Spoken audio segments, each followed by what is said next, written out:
I'm Sue Elliott. And I'm Ed Holen. Welcome to this week's edition of the Olympia Insider. And it has been an important week in that yesterday the House introduced its proposed budget. So we have all three budgets now, the governor's, the Senate, and the House of Representatives. And in both the House and Senate budget, we're thrilled about the support for people with developmental disabilities and their families.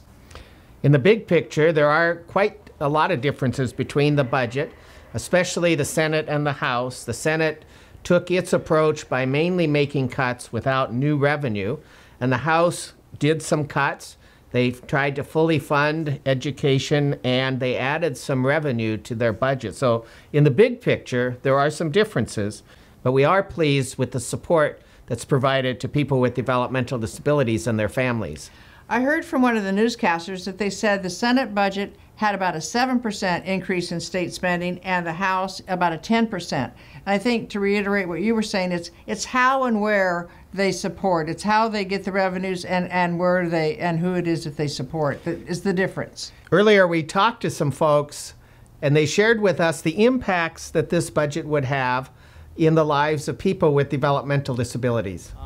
One of the things that I'm excited about is the funding for additional waiver slots for high school transition grads so that they have at least the opportunity to have a job once they leave high school and don't graduate to the couch. So that's really exciting for a lot of students that will be coming out of school in the next 2 years.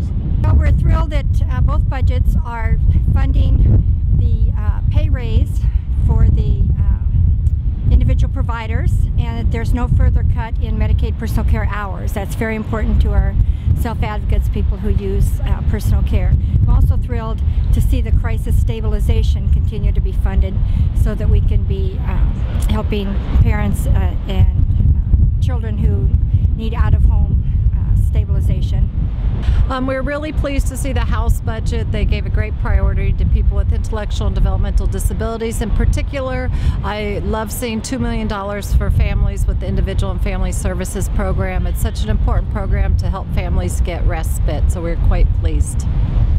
Technically, there's a couple more weeks for this session. It doesn't mean that they can't have a special session in the event the House and Senate don't agree, but technically we're going to be done in 2 weeks. So you still have time to write, email, phone, contact your legislator to let them know what it is you like about the House and the Senate budgets. Even if you've done that before, it's still important to do it again, to make those contacts. And sometimes it feels like we have to do this over and over and over again, but I think that's how we get our message across. And remember, change is made by those who show up.